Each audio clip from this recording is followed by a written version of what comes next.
بسم اللہ الرحمن الرحیم۔ السلام علیکم۔ ابرار رشید آپ کی خدمت میں ایک مرتبہ پھر حاضر ہے، اور آج کل آپ کو معلوم ہے کہ آڈیو لیکس کا سیزن ہے، بلکہ سیزن 2 کہنا چاہیے، اور ساتھ ہی ساتھ خبریں اور اطلاعات یہ ہیں کہ آنے والے گھنٹوں اور دنوں میں مزید آڈیو اور ویڈیوز آ سکتی ہیں۔ اگر آپ کو یاد ہو تو چند دن پہلے میں نے آپ کو بتایا تھا کہ رانا ثناء اللہ کے بقول کچھ آڈیوز اور ویڈیوز آنے والی ہیں، اور آپ سب کو معلوم ہے یہ کس کے بارے میں ہیں۔ کم از کم 2 آڈیو لیکس گزشتہ روز کی گئیں، لیکن اس وقت ہمارا موضوع یہ ہے کہ آپ نے تھمب نیل پر دیکھا ہوگا کہ آڈیو لیکس کے معاملے میں یا آڈیو لیکس کرنے والا یا آڈیو ریکارڈ کرنے والا حساس ادارے کا ایک افسر اب گرفتار ہو چکا ہے۔ اور حساس ادارہ جب ہم کہتے ہیں تو آپ لوگ سمجھدار ہیں کہ پاکستان میں حساس ادارہ ایک ہی ہے، اور یہ معاملہ ہے جناب وزیر اعظم ہاؤس میں ریکارڈنگ کرنے کا۔ جب یہ ریکارڈنگ کی گئی تو طرح طرح کی کیا سرائیاں کی گئیں کہ پتہ نہیں کسی نے ڈیٹا ہیک کر لیا ہے، دشمن ملک کی کسی ایجنسی نے یہ ریکارڈنگ کی ہے، را نے ریکارڈنگ کی ہے، یعنی بھارتی خفیہ ایجنسی نے کی ہے، CIA نے کی ہے، پتہ نہیں موساد نے کی ہے، مختلف قسم کی کیا سرائیاں کی گئیں۔ کچھ لوگوں کا یہ کہنا ہے کہ جناب یہ ڈیٹا ہیک کیا گیا ہے۔ اب ڈیٹا تبھی ہیک ہو سکتا ہے جب کوئی شخص اس کی ریکارڈنگ کرے اور وہ ڈیٹا اپنے پاس محفوظ کر لے کسی کمپیوٹر میں یا کسی ڈیوائس میں، لیکن یہ سارا معاملہ ایسا نہیں ہے۔ تھوڑا سا اس کے پس منظر میں جاتا ہوں، آپ کو بتائیں گے کہ یہ افسر کیسے گرفتار ہوا اور اس کو کس نے پلانٹ کیا ہوا تھا۔ 25 ستمبر کی بات ہے جب وزیر اعظم شہباز شریف برطانیہ میں اپنے ایک نجی دورے پر گئے تھے، آپ کو یاد ہو، جس دوران انہوں نے اپنے بھائی میاں نواز شریف کے ساتھ بھی ملاقات کی، اور وہ اپنا مصر میں شرم الشیخ سے شاید وہ وہاں پر چلے گئے یا جہاں سے بھی، لیکن وہ برطانیہ کے دورے پر تھے۔ اس دوران ان کی ایک آڈیو ٹیپ سامنے آئی جس میں وزیر اعظم شہباز شریف، اب مبینہ کیا کہنا کہ کیونکہ یہ انہی کی آواز تھی، اپنے پرنسپل سیکرٹری ڈاکٹر توقیر جو ہیں ان سے گفتگو کر رہے ہیں، اور وہ مریم نواز کے سمدھی یا داماد کی کسی پاور ہاؤس کے حوالے سے کوئی مشینری کے امپورٹ کی بات ہو رہی ہے، جس میں وہ کہتے ہیں کہ یہ آپ کے لیے بڑا مسئلہ بن جائے گا، اور وہ کہتے ہیں کہ اس کو رہنے دیں۔ تو جب یہ آڈیو لیک ہوئی تو ظاہر ہے یہ ایک بہت بڑی امبیرسمنٹ تھی وقت کے وزیر اعظم کے حوالے سے کہ وہ پرائم منسٹر ہیں۔ اور یہی نہیں، پھر ایک اور آڈیو بھی لیک ہوئی جو کہ وزیر اعظم اور مختلف ان کے وزراء کی کنورسیشن تھی کہ مفتاح اسماعیل کے حوالے سے، اور ایک کنورسیشن تھی PTI کے جو MNAs ہیں ان کے استعفے منظور کرنے کے حوالے سے۔ تو یہ ایک امبیرسمنٹ تھی، شرمندگی تھی کہ وقت کے وزیر اعظم کی، جبکہ وہ وزیر اعظم ہاؤس یا وزیر اعظم آفس میں موجود ہیں، وہ کوئی گفتگو کرتے ہیں، اس کو ریکارڈ کیا جا رہا ہے، نہ صرف ریکارڈ کیا جا رہا ہے بلکہ اس کو منظر عام پر بھی لایا جا رہا ہے۔ اس حوالے سے وزیر اعظم نے ایک جوائنٹ انویسٹیگیشن ٹیم تشکیل دی، ہائی پاورڈ یعنی JIT جسے ہم کہتے ہیں، اس نے اپنی تحقیقات کی، اور سب سے پہلے اس موقع پر وزیر اعظم ہاؤس اور وزیر اعظم آفس میں خاص طور پر کام کرنے والے مختلف سٹاف ممبرز کو حراست میں لیا گیا، جن میں کک تھے، ویٹر تھے، جو کمرے میں وزیر اعظم کے آفس میں چائے وغیرہ یا جو بھی ریفریشمنٹ لانے کے ذمہ دار تھے، چھوٹے موٹے جو ملازمین تھے، مثال کے طور پر کوئی پین تھا، چپڑاسی، اس طرح کے جو لوگ تھے، ان کو حراست میں لیا گیا، ان کے موبائل چیک کیے گئے، ان سے پوچھ گچھ کی گئی، ان کے اکاؤنٹ چیک کیے گئے۔ تو بالآخر کرتے کرتے جناب حساس ادارے، چونکہ اس جوائنٹ انویسٹیگیشن ٹیم میں ISI کے لوگ بھی تھے، انٹیلیجنس بیورو کے لوگ بھی تھے، تو بالآخر ایک شخص تک پہنچ گئی یہ ٹیم، اور وہ شخص وزیر اعظم شہباز شریف کے انتہائی قریب تھا، جس کو ہم عام طور پر ADC کے نام سے جانتے ہیں، اور ظاہر ہے اس کا تعلق پاک فوج کے ساتھ تھا۔ اور عام طور پر آپ کو پتہ ہے کہ صدر اور وزیر اعظم یا گورنر کے جو ADC یا جو پرسنل سٹاف آفیسر لیول کے جو لوگ ہوتے ہیں ان کا رینک میجر کا ہوتا ہے۔ ملٹری سیکرٹری جو ہے وہ گورنر کا کرنل بھی ہو سکتا ہے، اور صدر یا وزیر اعظم کا جو ملٹری سیکرٹری ہوتا ہے وہ عام طور پر بریگیڈیئر رینک کا افسر ہوتا ہے۔ لیکن یہاں پر وزیر اعظم کے ADC تک بات گئی تو ADC سے جب پوچھ گچھ کی گئی تو اس نے واضح طور پر بتا دیا جناب کہ وہ میں ہوں جو کہ یہ ریکارڈنگ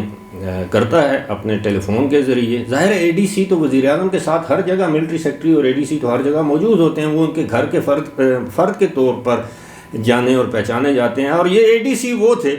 جو کہ عمران خان کے ADC بھی رہ چکے ہیں۔ دوران تفتیش ظاہر ہے ان کو معلوم ہو گیا کہ جب ان سے پوچھا گیا کہ جناب آپ یہ ایسا کیوں کر رہے ہیں، تو انہوں نے کہا جی باس کا حکم ہے۔ جب باس کا حکم پتہ چلا تو ان کے سابق باس، کیونکہ اس سے پہلے یہ جو ADC ہیں یہ سابق باس کے سٹاف آفیسر رہ چکے تھے، یعنی ISI میں یہ سرو کر چکے تھے، اور سابق جو جن کے وہ سٹاف آفیسر رہ چکے تھے وہ سابق DG ISI تھے، جن کو ہم جنرل فیض حمید کے نام سے جانتے ہیں۔ اور اس وقت تک جنرل فیض حمید کور کمانڈر بہاولپور تعینات ہو چکے تھے، یعنی پہلے تو وہ پشاور کور کمانڈر تھے، پھر اس کے بعد بہاولپور چلے گئے تھے، لیکن جب یہ معاملہ ہوا تو اس وقت وہ کور کمانڈر بہاولپور تھے۔ جبکہ ان کے موبائل کو چیک کیا گیا، جس موبائل سے وہ ریکارڈنگ کرتے تھے اس موبائل سے ایک ہی نمبر پر رابطے میں تھے جس کی لوکیشن نظر آ رہی تھی بہاولپور، اور بعد میں پتہ چلا کہ بہاولپور میں تو وہ موصوف ہیں۔ ظاہر ہے اب ان کے اپنے نام پہ تو وہ موبائل نہیں ہوا ہوگا، لیکن یہ ریکارڈنگ کر کے ان کو ریکارڈنگ بھیجتے تھے، یعنی جنرل فیض حمید کو۔ اس سارے معاملے کے بعد اب ظاہر ہے وہ جو میجر صاحب ہیں وہ کچھ ذرائع ان کا نام بھی بتاتے ہیں، لیکن اب میں 100% وثوق سے نہیں کہہ سکتا کہ واقعی ان کا نام میجر ارسلان ہے یا کوئی اور نام ہے۔ یہ لوگ تصدیق بھی کر سکتے ہیں کہ یہ سابق وزیر اعظم عمران خان کے بھی ADC رہے ہیں، اور جنرل فیض حمید نے جانے سے پہلے ان کو وزیر اعظم کا ADC بنا دیا کہ مستقبل میں یہ ہمارے یہ جو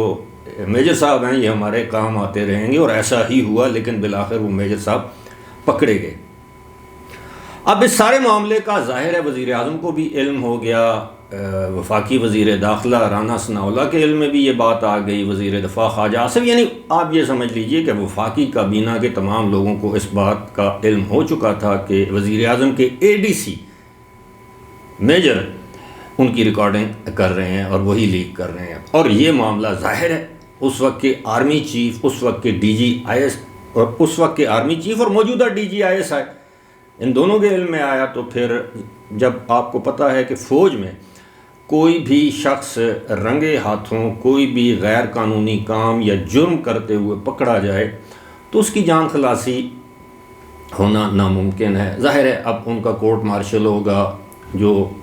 فوج کے قوانین ہیں اس کے مطابق ان کو کیا سزا دی جاتی ہے، معاف کیا جاتا ہے یا ان کو کسی اور مزید خفیہ کام پر لگا دیا جاتا ہے، یہ تو وقت بتائے گا۔ لیکن معاملہ یہ ہے کہ آپ اندازہ کیجئے کہ جب جن لوگوں کا کام